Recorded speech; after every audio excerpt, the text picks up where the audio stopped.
Oh, Niranjan. Good morning, Dr. Swadesh. Morning.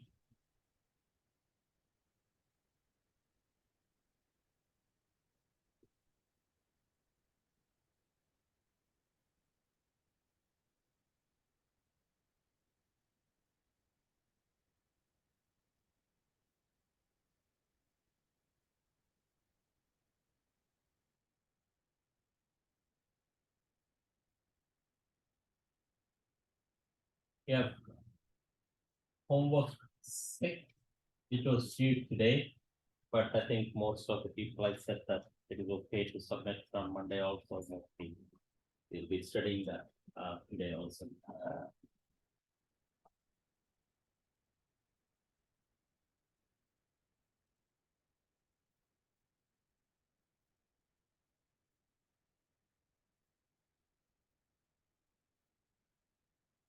The homework 7 will still be due on Friday. Two.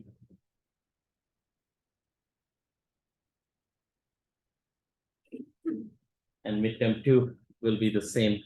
How did the exam go as far as midterm 1 go? Was it too long? I suspect the lengthwise it was okay.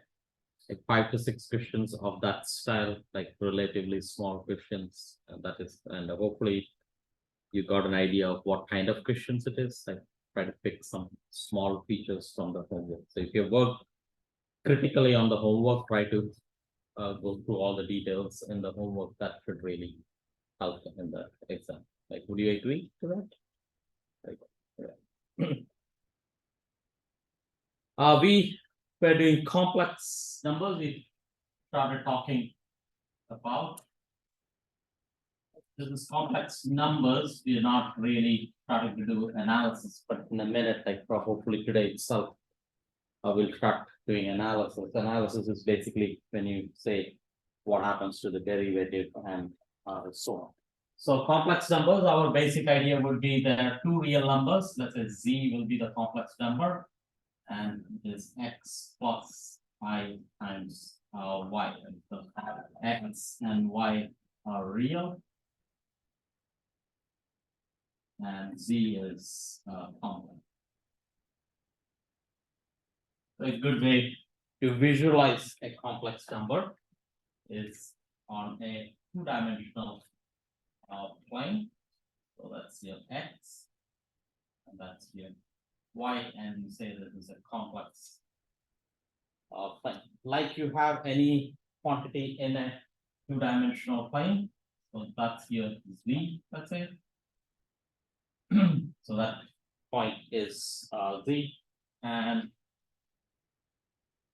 this is x, that's your y. So y could be here, or that's a simple idea of a rectangular coordinates. Make this a 90-degree angle, and it is also possible to represent this in terms of r and an angle theta. So we are suddenly from 2 parameters, we have gone into 4 parameters, and z is equal to x plus iy.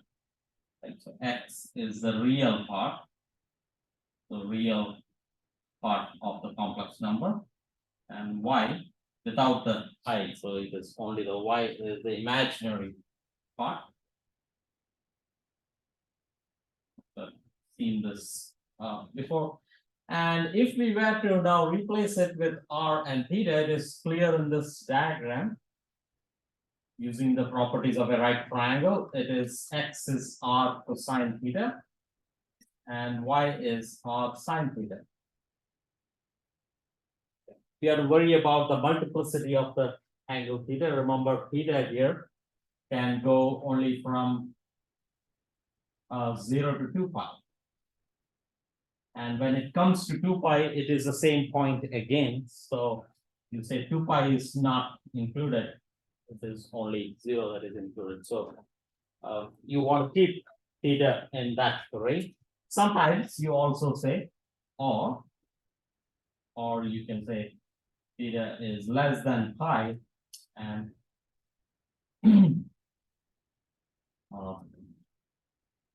minus pi less than or equal to, let's say. So either way, you have to specify what is the domain of the angle theta. If you start repeating it, it is repeating the same numbers, and that is what is called the multiplicity in the values, and that will have implications, and we will see as we reach there. This in this form means x is r cosine theta plus I r sine theta. And you learn that this is r times cosine theta plus I sine theta.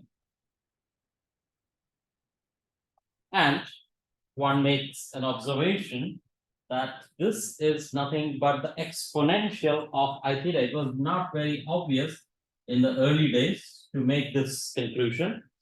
It took a long time, almost a good in hundreds of years, and this made a big difference in the understanding of complex number. So just this idea made a lot of difference.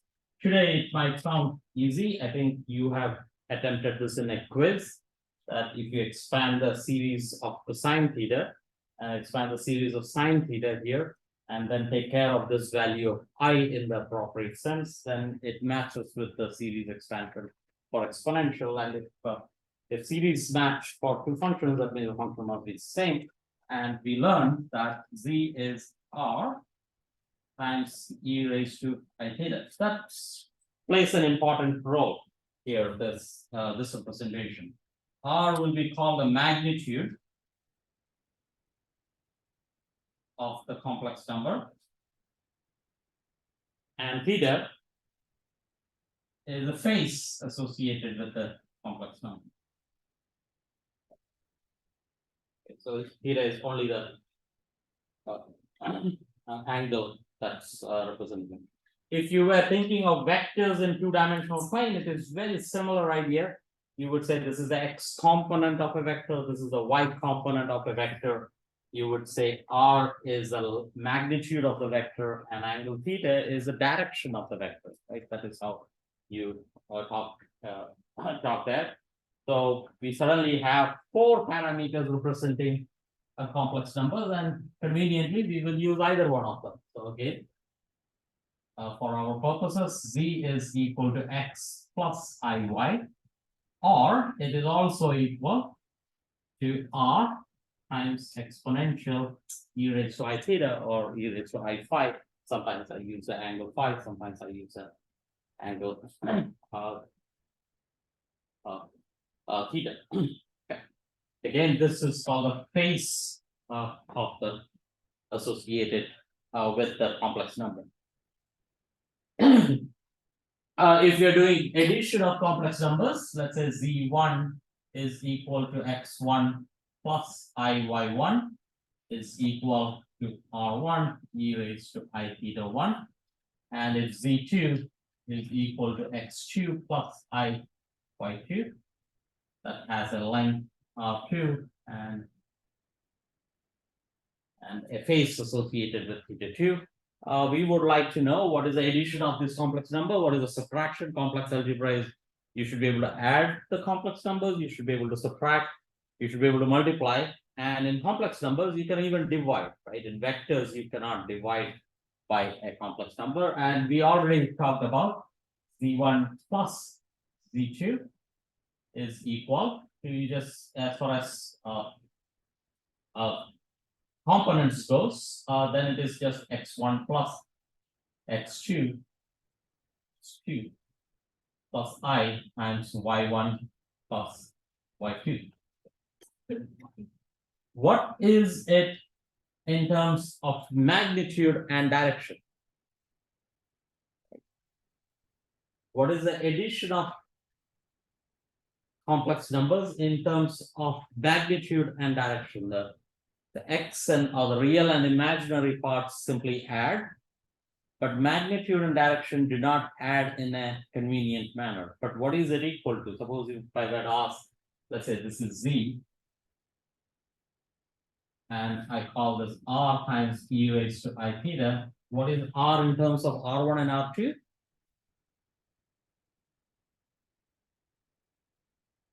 Anyone?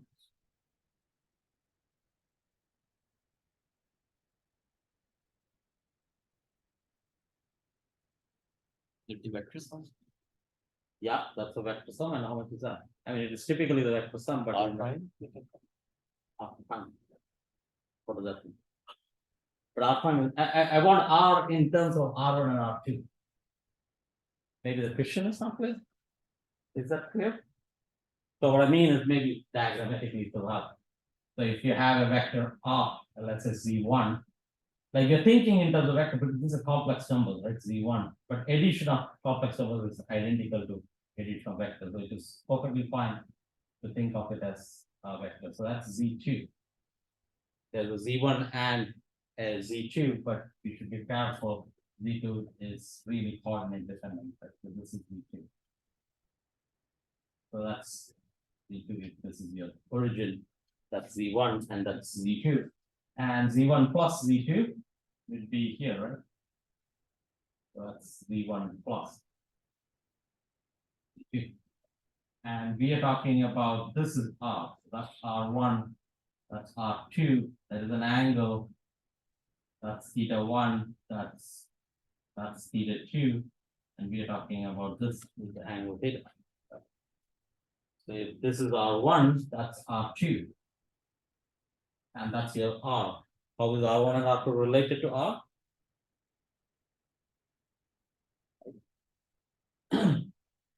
You go by, in a right triangle, it is R1 square plus R2 square. Right? So if this was a right triangle, R is equal to R1 square plus R2 square. But this is not a right triangle. How does this change if it is not a right triangle?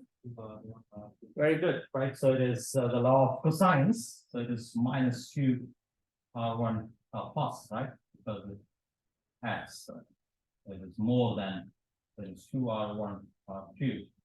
Cosine of the angle between them, so this is theta 1, that's theta 2. That's theta 2 minus theta 1. Yeah. So theta 2 minus theta 1. This is the law of cosines, if you remember, and you can do the same thing with angle theta, and this I'll leave this as a quiz, right? So quiz. Use your trigonometric relations of not a right triangle, instead you use a complete arbitrary triangle and you can get this expression. But notice what is happening. Addition and subtraction has nice features when you're in the real and imaginary part, but they look they're not very useful or they're not very insightful when you use the magnitude and the face. Like if I use the magnitude of the complex number, length of the complex number, and the face, it is not convenient to use that. But this is going to change when we do multiplication and division. Multiplication and division will be more easier to do with magnitude and direction.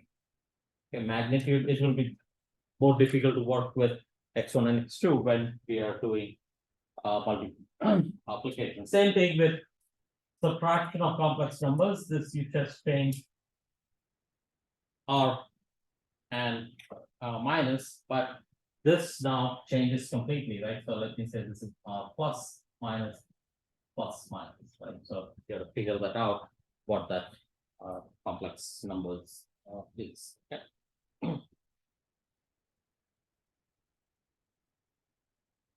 We would like to do division and see some patterns associated with that.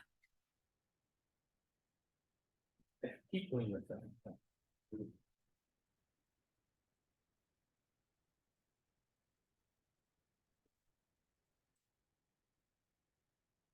Let's do an operation called complex conjugate.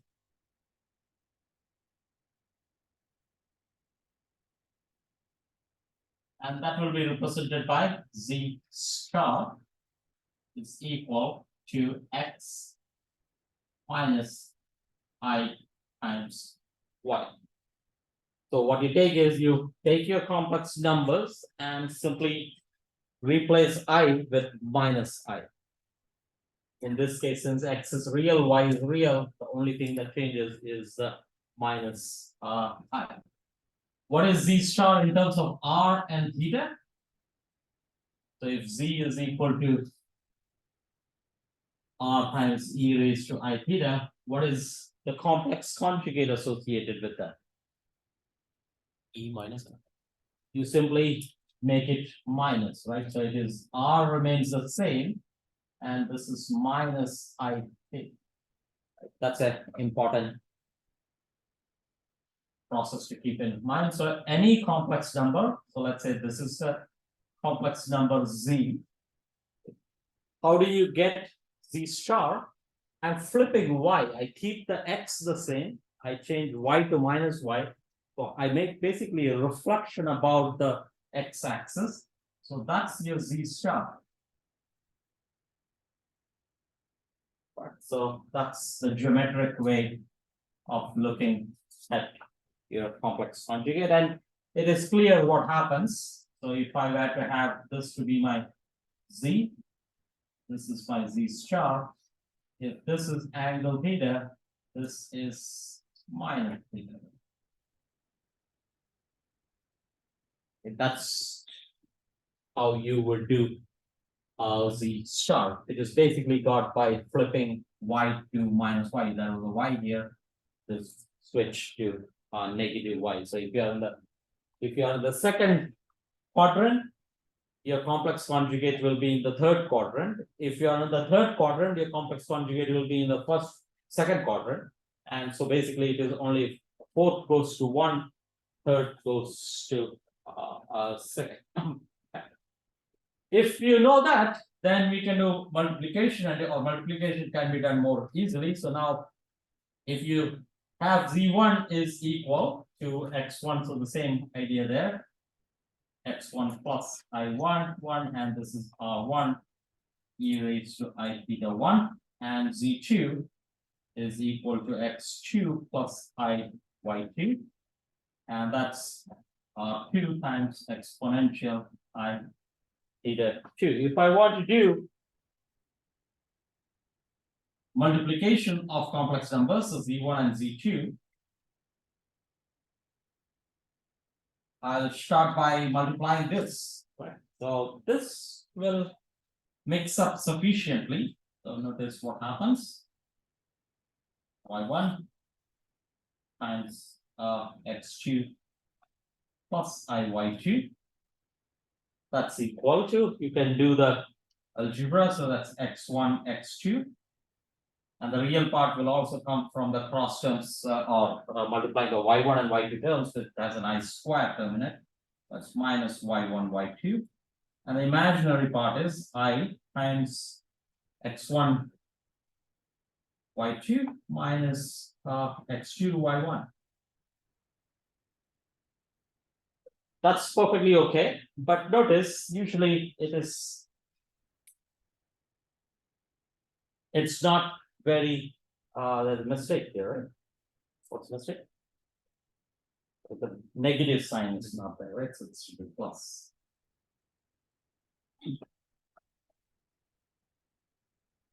This is an actual product of two complex numbers, but it is usually not very insightful because it is hard to imagine what is x1, x2. So there are 4-dimensional space, right? x1, x2, y1, y2.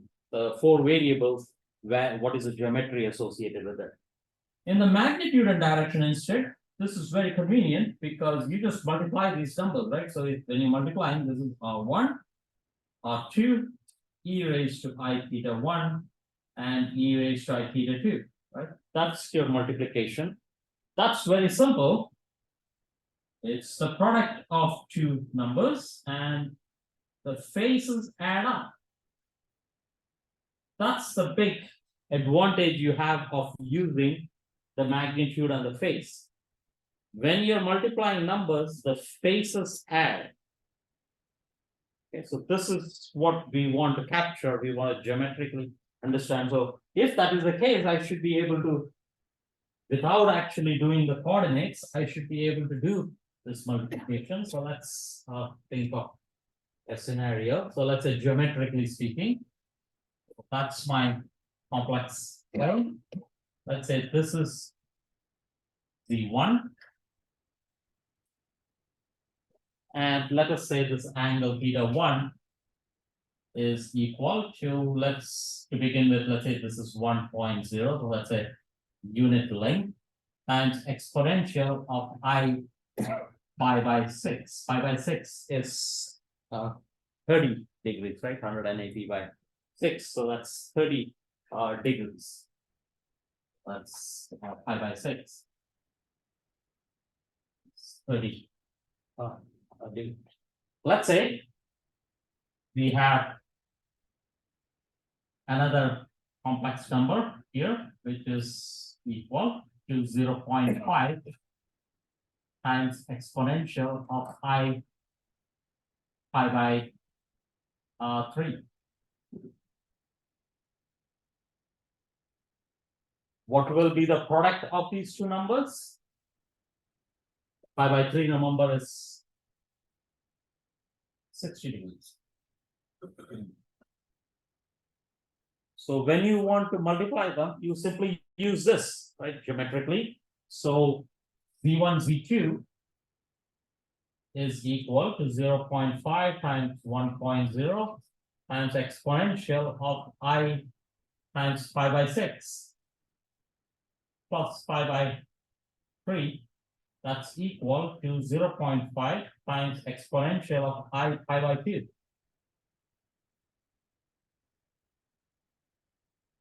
That's nothing but here, right? That's on the y-axis because pi by 2 makes y-axis here, and this is 0.5 length, so that's your Z1, Z2. Which is basically, this is on the y-axis. So what can you say about exponential of I pi by 2? It's basically just I. So x is 0 on the y-axis and y is equal to 1. So this should be 0.5 I. You could have just read it out, or you could have done it in your head, right? You didn't even have to do the algebra. Let's check this out. So what is x1, x2 minus y1, y2? That's equal to x1. Oh, it's hard to do this here, huh? So let's do this anyway. So what is Z1 in? So this is 1.0. This is pi by 6, 30 degrees, right? So it is cosine of 30. Cosine of 30 is root 3 over 2. Root 3 over 2, right? Root 3 over 2. And this is plus I half, right? And Z2, let me write it here. So Z2 will be 60 degrees. I think it is exactly the opposite, right? Correct. So if I multiply V1 and V2, I'll multiply root 3 over 2 times half. So that's root 3 over 4. And then minus of root 3 over 4. Notice this cancelling out. That's my real part. And the imaginary part is root 3 over 2 times root 3 over 2 and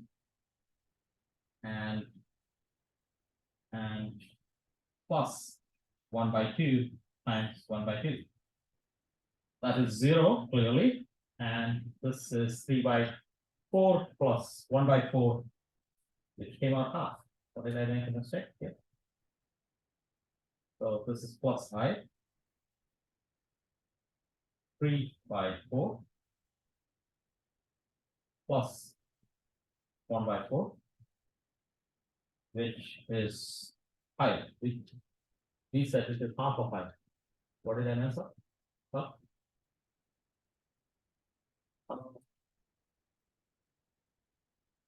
I wrote Z2 wrong, right?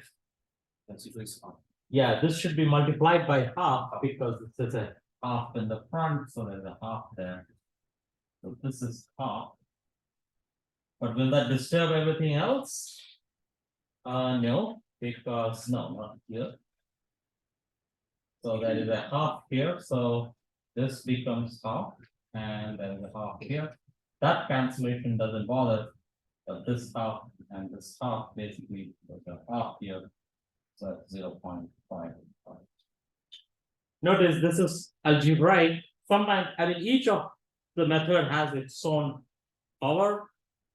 This is algebraic. In this case, the insight is less. But here, there is a geometric picture. Often you can visualize what is happening, and we want to use that a lot in here. So in your homework, what I give you is that I give you z. For example, z could be, let's say 1, right? So 1.0 times exponential of I pi by 6. Right? And if I were to ask you, what is z raised to 36? How much is that?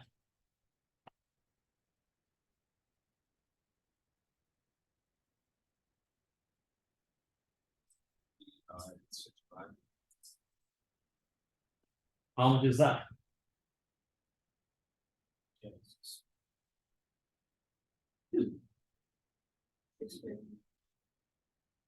One, correct? So how you're doing this is, I mean, you started multiplying this. So I think how you guys, at least the way Nathan was trying to do this, is 1 raised to 36 times exponential of pi by 6 times 36. So that's equal to exponential of I65. That's equal to, if you're going 3 times, so that's equal to 1. Still, you're doing algebra, right? You're not visualizing it. Perfectly okay. But how, when I asked the question, how I was phrasing it is that this is pi by 6, so that's 30 degrees. That's 30 degrees. This is 1. So I have to do 36 times, right? So that's 30, that's 60, that's here. So 3 makes it 90. So you keep going here. So z squared will be down here. The cube will be here. That's z raised to 4. That's z raised to 5, and so on. Is that clear how I'm doing this? Maybe I should go this a little slowly. Paces. So if z is equal to exponential I pi by 6, z squared is equal to exponential I pi by 6 plus pi by 6. So in a diagram, what you have is this is your angle 30 degrees. This is another angle 30 degrees. When you add them, that's z squared. So that's z, that's your z squared. If this was theta, that's 2 times theta. Right? Theta plus theta, or let me say that's the angle theta. So that's 2 times theta. So that's exponential of I 2 times pi by 6. If I do z cube, I'm doing one more, so it keeps adding on. Basically, the idea I'm using is that z1, z2 is r1, r2, add up angles. Start visualizing this. That's pretty much the same as what you're doing. It's just that I'm thinking even the first step itself, start adding angles. You don't have to do the algebra even in the exponential. So add up the angle. So if you're doing it 36 times, you're putting 36 times the angle. If the basic angle you're building out of it is 30 degrees, so then it is 36 times 30 degrees. That comes out 3 times 360 degrees that you have. If I carefully chose R1 and R2 to be 1. If it is not equal to 1, then they grow, right? Either grow or decrease. If both are greater than 1, then R1, R2 grows, so it is also growing. So in your homework, you actually talk about the R1, R2 also. That is good. Now let's say we are dividing, right? So let's do the same x1 plus x2. Let's talk about what is z1 over z2. So multiplication of complex numbers is, as far as phases go, adding the phases. What happens when you divide and double again? Yes, that's what is going to happen. Very good. So, but let's motivate this a bit, but very good observation that this is going to phase is going to subtract. And since you're trying to do that, what about the magnitude? Magnitude will be again R1 over R2. Okay, so this can be seen very simply if you do it in the R1, R2 space. So this is theta 1, this is R2 e raised to I theta 2. That's equal to R1 e raised to, let's do this following way, R1 R2 times e raised to I theta 1. When I take it to the numerator, it is minus I theta 2. The phases are coming in correctly. So that's R1 over R2 times e raised to I theta 1 minus theta 2. So that's your subtract. If you try to do this in terms of x and y, it's a mess. But nevertheless, let us see what this is equal to. Let me write this R1 and R2 as R1 R2 times R2 squared times e raised to I theta 1 minus theta 2. That's another way of writing this. And then you realize that this is nothing but z1.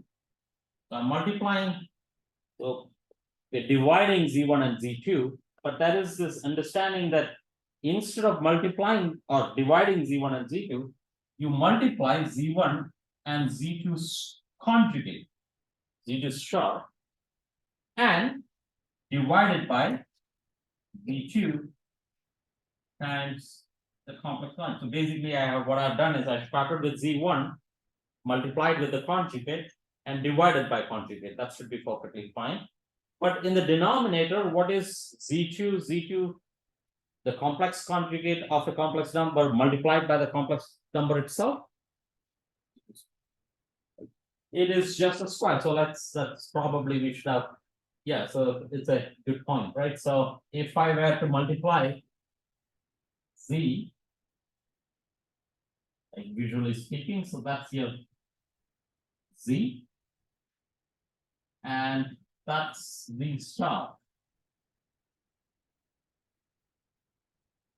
If this is angle theta, that's angle minus theta. The complex conjugate is exactly the exponential. That, so if I were to multiply z and z star would be equal to the faces cancel out. One has a positive face, the complex conjugate has exactly the negative face. So this will be x r squared basically, and no face, exponential r e raised to I 0. Will that be always the case?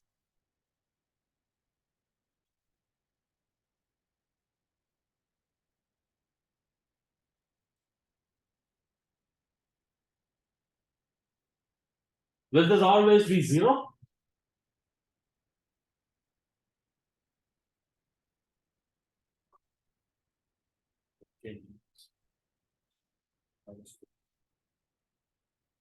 Again? No, I cannot hear. If you change the 6 times it will become 6 times z is the no. If you change these two, I mean to change 6 times z. yeah. Let's star times z also will be the same, right? So this is exponential of I theta, let's say, right? R, and this will be r times exponential of minus I theta. So it will, these two will balance out.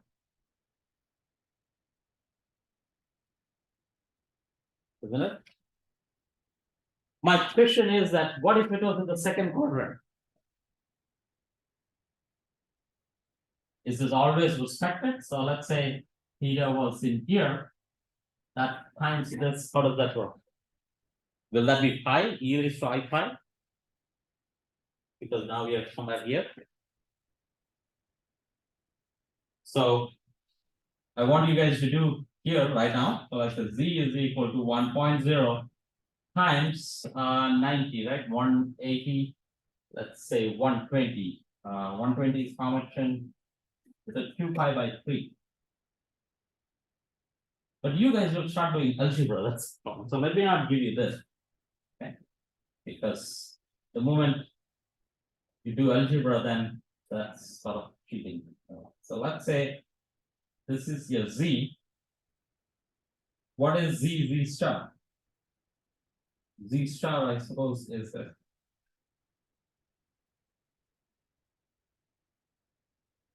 what is z star?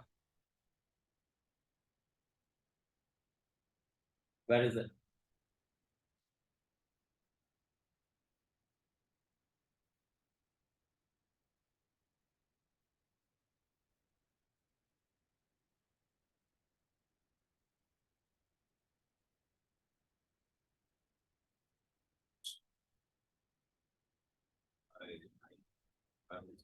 Hmm? The EI over two. So it will be on the y-axis.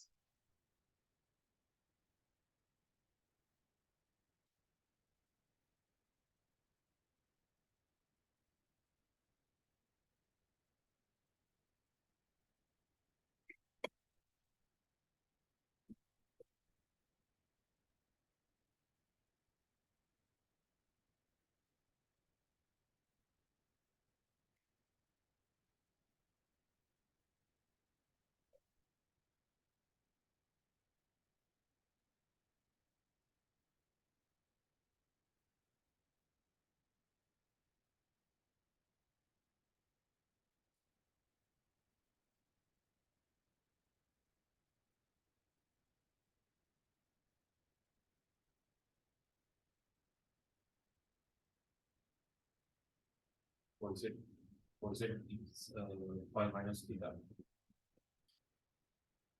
Pi. Minus theta?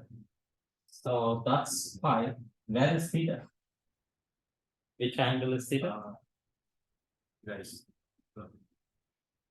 This one. Yes. So pi minus theta is here. So you're saying v star is exponential I pi minus theta. Isn't this supposed to be real? Z times z star based on other understanding, right? Supposed to be the line magnitude, right? It should be on the real line, I suppose, I presume.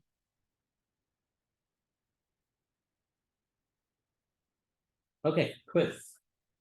I guess this you guys can do. So tell me where this is. Show me. Is the question clear? I want you to show me on the complex plane where this is. Remember that z star is magnitude of z square.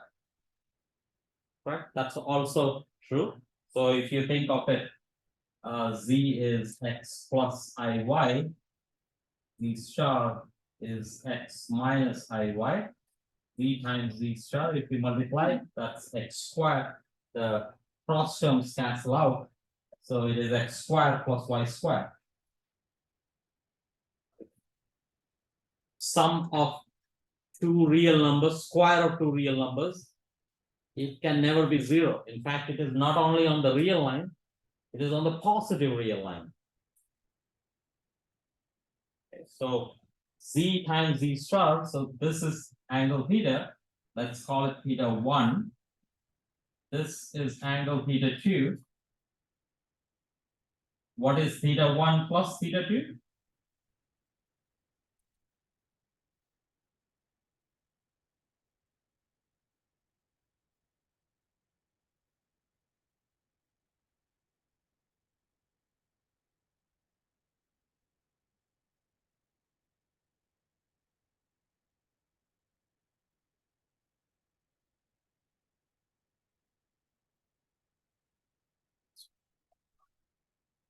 Very good, 2 pi, is that clear? So this is the complex conjugate. If this is angle theta, that's the same as angle theta, theta 1. So theta 2 is 2 pi minus theta 1. So theta 1 plus theta 2 is theta 1 plus 2 pi minus theta 1, that's 2 pi. It'll always be the case, irrespective of which angle you pick. Right? If angle is smaller, even then it works. If angle is bigger, it will always work. So it is always on the positive real line, not even negative. That's the idea, that this is always greater than 0. Algebraically, if you were to do it in real and imaginary, that comes out much more clear. That's what I think. Sometimes x and y, real and imaginary, is useful, but often in multiplication, it is useful to think of face as and the product of the magnitudes. Okay. Okay, so that's addition and multiplication and division. But from this point on, for the next 20 minutes or so, I'm going to talk about complex numbers which have magnitude 1. So R is 1, so they all are on a unit circle. And we want to talk about product of numbers there.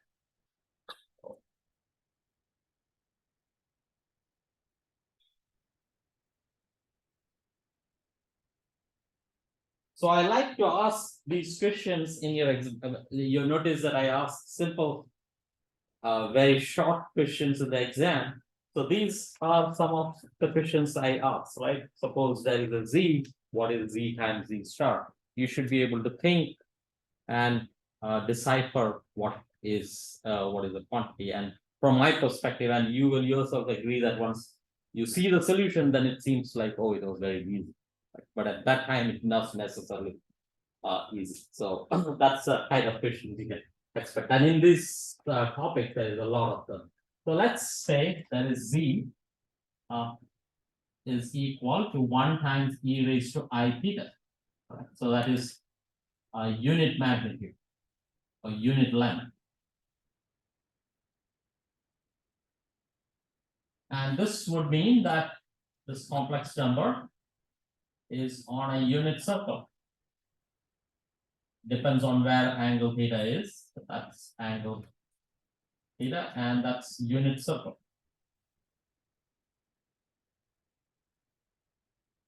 That's clear? So that's how we will visualize a complex number.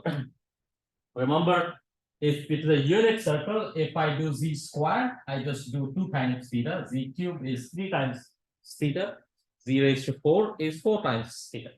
If that's angle theta, so that's your 2 times theta. That will be 3 times theta. And so on. So this is z, that's z squared, that's z cube, and so on. Is that very clear what I'm doing there? When I'm doing z square and geometrically showing that, is that very clear? If there is a confusion, you will have trouble with understanding what I'm going to do next. Any questions you want to ask on that? Whenever I'm multiplying or taking the powers, I'm just adding the angles. Okay, so z squared, z is e raised to I theta, z squared is e raised to I2 theta, z cubed e raised to I3 theta, and so on. Okay, you want to be able to geometrically visualize that. Now let's ask the question that if I have a equation, x is real, let's say, x squared is equal to 1, where x is real. What is x equal to? If x is real and x squared is equal to 1, what are the solutions? 1 and minus 1, right? I can square 1 and get 1. And if I were to now make it complex number, let's say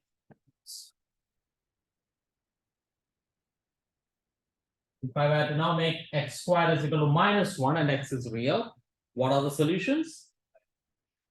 X is real, so no solutions, but you will immediately say, oh, let's make it complex, right? Good, so let's make z squared is equal to +1. So now z is complex. Right?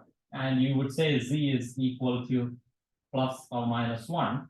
And if z squared is equal to -1, you would say z is equal to plus or minus I. Does this work with whatever we have been talking about? Right. We have a z squared should be equal to -1.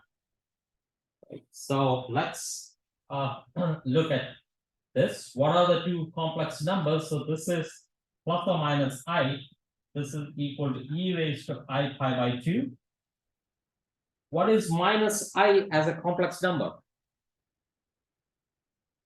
In terms, what is the face of minus I? So plus I is equal to e raised to I pi by 2. Why is that? This is my plus I. Right. So that's pi by 2. Right. So magnitude 1, face pi by 2. Is that clear what I'm doing? What is minus I? It is down here. Either I can say it is minus pi by 2, or if I were to go clockwise, that's 3 pi by 2. So that's exponential of I 3 pi by 2. That's also equal to e raised to minus I pi by 2. Any questions on that? How geometrically I'm visualizing that? Okay, that will play an important role. Now we are saying that z square is equal to -1 is, so there are two solutions. One is e raised to I pi by 2. So let's go back. Be on a circle. If I have this to be my z, 90 degrees, z square will be 90 plus 90, which is -1, right? So that's -1, which is z square. What if I do, if this was my z? That's 3 pi by 2. 2 times 3 pi by 2, again do 3 pi by 2, I do reach here. So first 3 pi by 2, again do 3 pi by 2, I reach there. So 3 pi by 2 plus 3 pi by 2 is 3 pi, and that is indeed -1. Okay.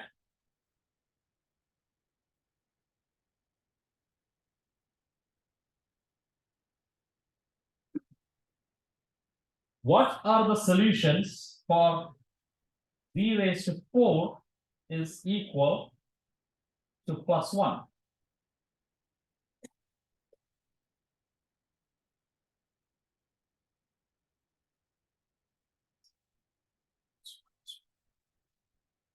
Usually you can immediately see that this is plus or -1, plus or minus I. And in terms of these angles, this is e raised to I pi by 2, e raised to that's I, and then e raised to I pi, e raised to I 3 pi by 2, and e raised to 2 pi, which is basically 1, right? 0.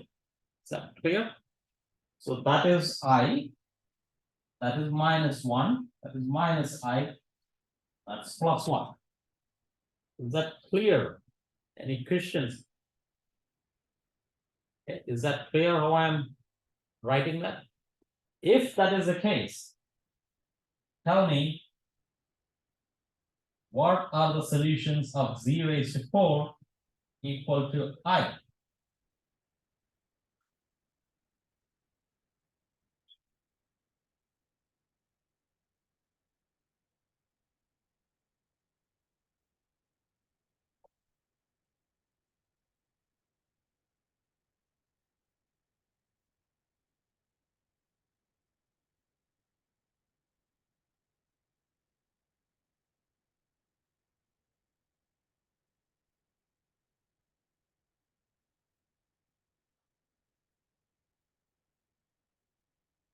try geometry, don't try algebra, or you can do it if you are clever enough, you can do algebra also, but geometry will give you the answer faster.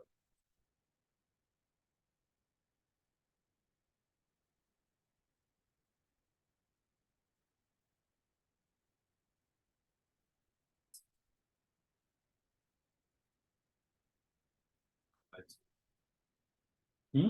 EI pi by 2. EI pi by 2 is I, right? I raised to 4 is not. I. Yeah.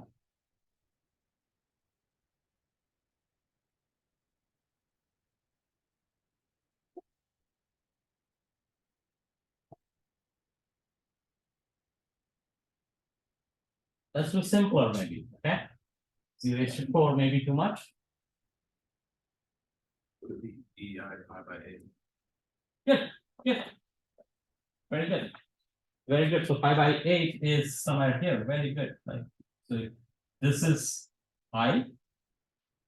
Draw this here. Very good. So that's your circle. That's your I. Right? That's +1. That's minus I. That's -1. I'm saying this is my Z. Or Z raised to 4, right? So this is Z raised to 4. So I have to multiply a number 4 times to get there. So I need to divide this angle. This is pi by 2, 4 times. 4 times theta is pi by 2. So angle theta would be, if you divide it by 2, so that's 45 degrees. That's another division, right? So that's angle theta. So which is theta is equal to pi by 8. Pi by 8 plus pi by 8. So this is Z. This is Z squared. That's Z cubed. Right? So 4th power will reach you there. And after that, it is a matter of doing it and writing it in the real complex form. But this is good enough. Right? Z is equal to exponential I pi by 8. If you were to do this algebraically using X and Y, it would be much more work. It may not be easy at all because you will not know the angles associated with that cosine and sine associated. But this is just dividing the angles by 4, right? Clear how pi by 8 comes? But Z raised to 4 equal to I should have how many solutions? Always a power, right? If there is a 4th power, there will be 4 independent solutions. What are the 4 solutions? Now we've got 1. There are 3 more complex numbers which are independent than over this. So you got just multiplied by 4 times, that was easy. 1, 2, 3, 4, you got I, right? That's I. Is that clear what I'm doing? Please see the pattern that I'm using. It is geometry, it is not algebra, right? If you don't listen to me, you won't see it. Right? So you think of an angle which put 4 times reaches you there. Where are the other 3? There are 3 more such angles. 3 more such points on the circle which take you there.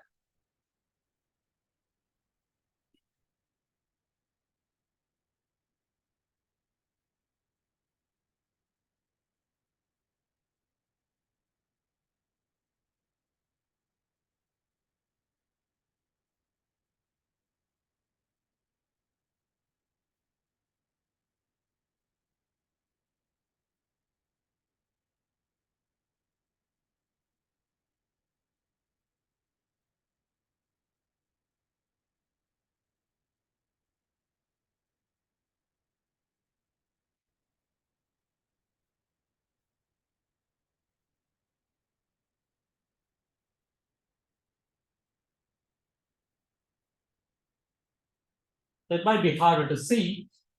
One of them is this point here. Again, angle theta. This is angle theta, but when it comes to, so let's call this Z1, right? So Z1 is what will be its representation? It is 1.0 unit length times exponential of pi by 2 plus theta. Suppose I say that, what will be z1 raised to 4? I have to do this 4 times, but if I see them separated as pi by 2, I see that pi by 2, pi by 2, pi by 2 4 times will give you 2 pi. And angle theta 4 times will give you back that. So it is 2 pi plus that 4 theta. So it is e raised to I 2 pi plus I times 4 theta. But 4 theta we said is 9, theta is pi by 8. So this is again e raised to I 2 pi times e raised to I pi by 2. That's equal to I, right? So that's a solution. Is that clear how I got that? You want to see this pattern, what is happening here?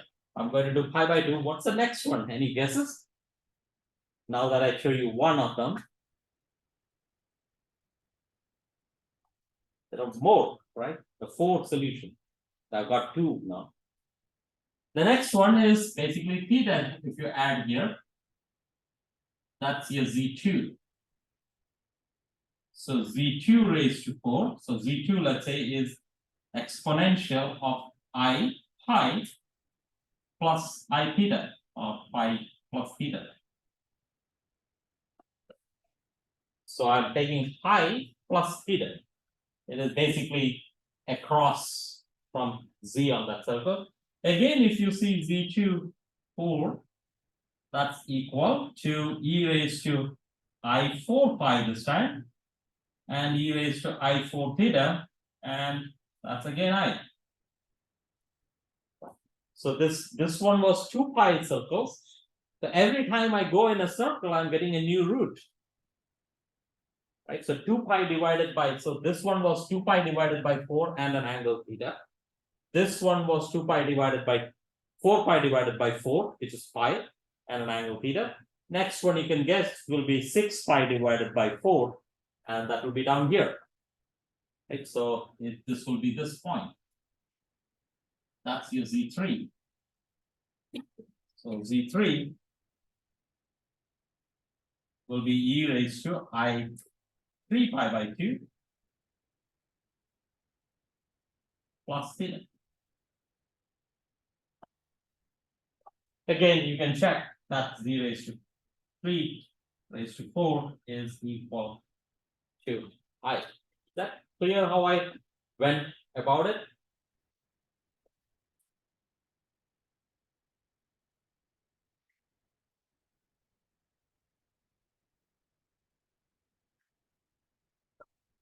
V raised to 4 equal to I. Let's do V cube equal to 1.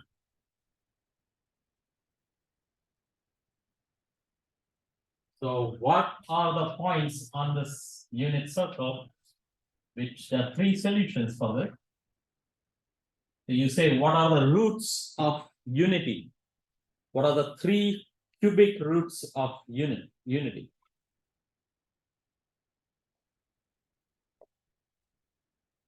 Is 1 a solution? Z equal to 1? Right, z equal to 1, 1, 1, 3 times. So this is surely a solution. That's plus 1. But as I said, 2 more solutions. Where are those?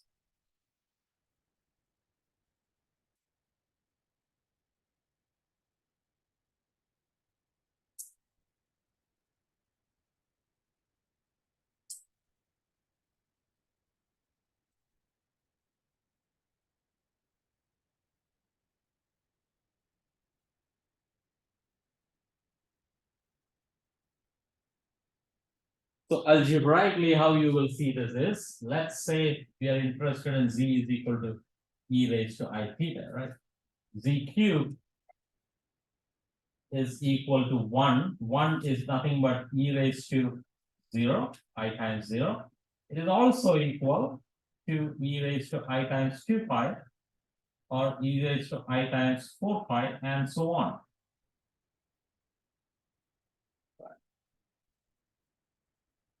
Z cube is exponential of I 3 theta is equal to exponential of I 0 or exponential of I 2 pi or exponential of I 4 pi and so on.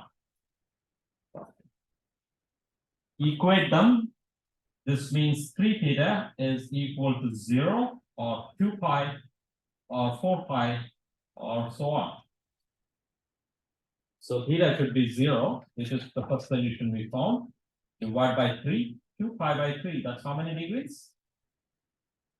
120 degrees. So that would be somewhere here. Which is not surprising. That's 120 degrees. If that is my Z1, if I do 3 times, 120 times this will be 240. And another 120 will take you to 360, which is what we want, 1. The other one is 4 pi by 3. 4 pi by 3, pi is 120, 120 into 4, 720, divided by 4, 720, right? 720 divided by 4 is 240 degrees. That's exactly this point here. So that's one of your root.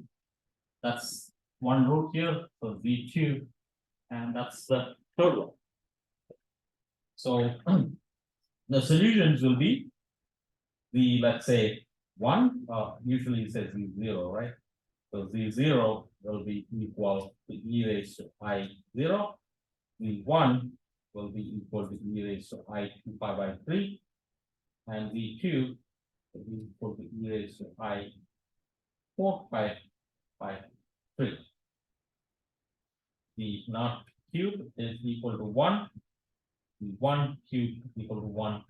The 2 cube is equal to 1. Quiz. This is to check your understanding. What about the cube being equal to -1? What are the 3 roots of that? So again, you have to get 3 numbers which start from here. It need not be geometrically again very easy, but if you do this algebraically, it could be harder. I also want to give a quiz on it's kind of a nice story. This is called the Cardano formula.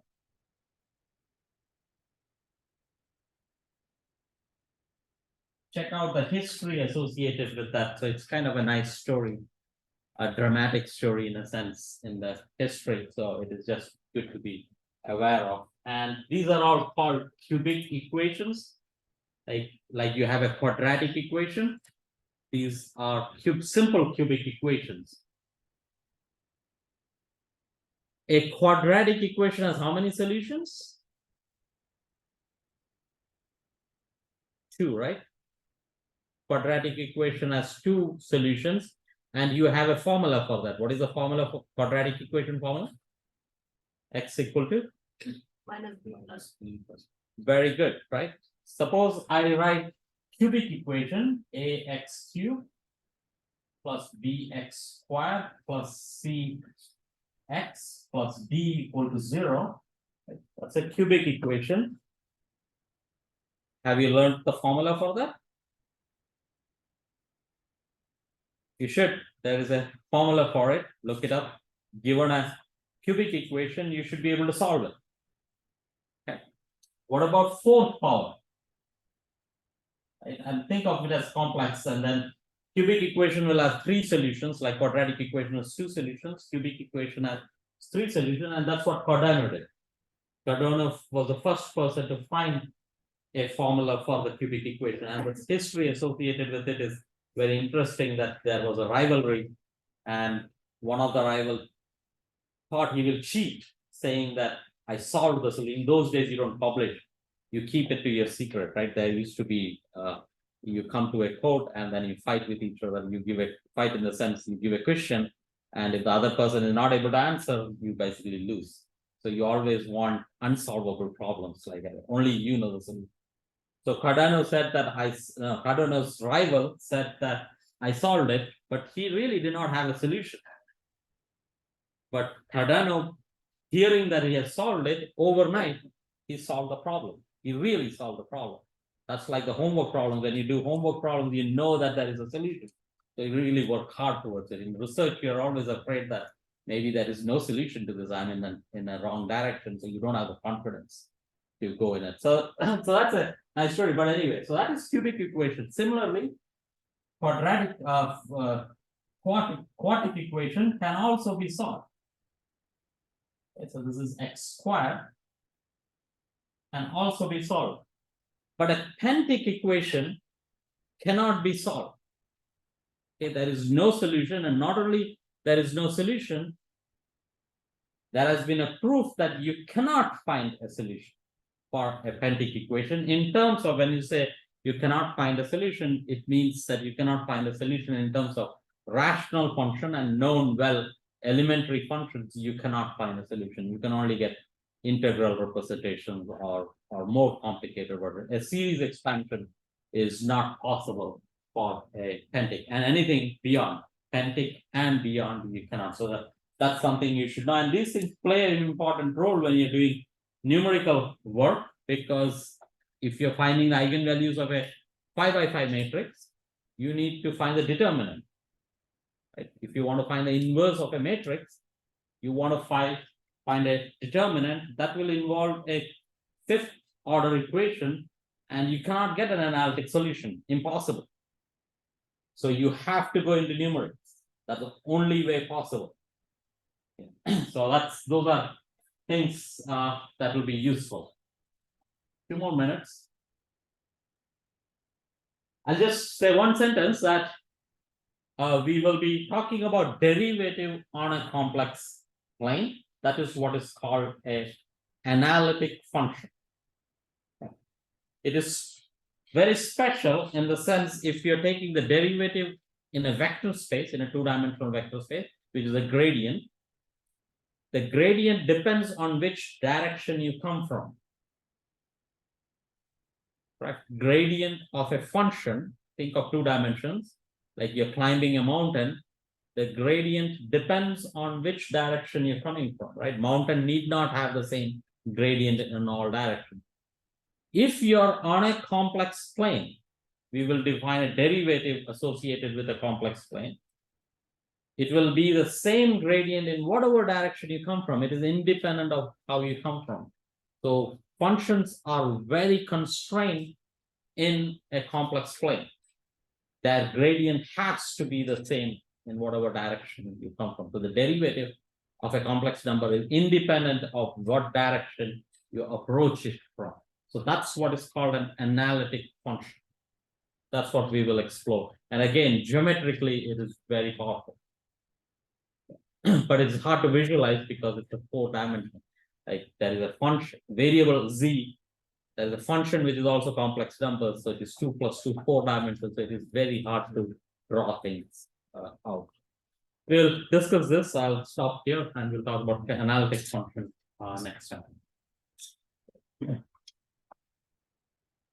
So maybe the homework itself I'll release on Monday. I'm thinking of releasing it today.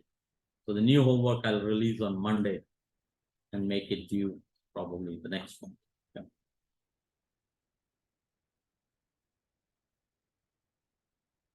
Thank you, Dr. Sajesh. Bye-bye, Niranjan. Yeah. Bye.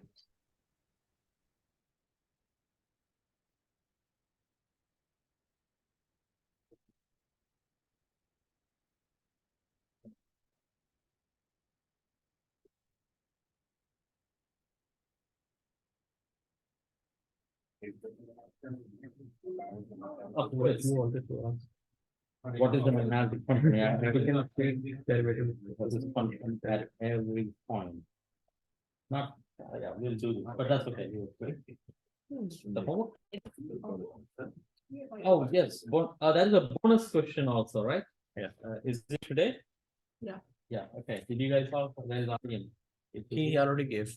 Is that a bonus question? Yeah, I think so. I don't think so. No. Yeah, on the back. This one. Okay, okay.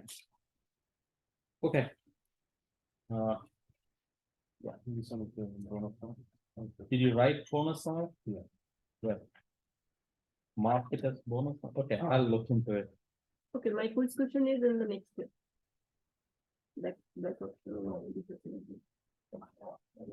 Yeah, I'll look for it, if I don't, if I give you zero, just tell me. Sure. We want full scoring for this question.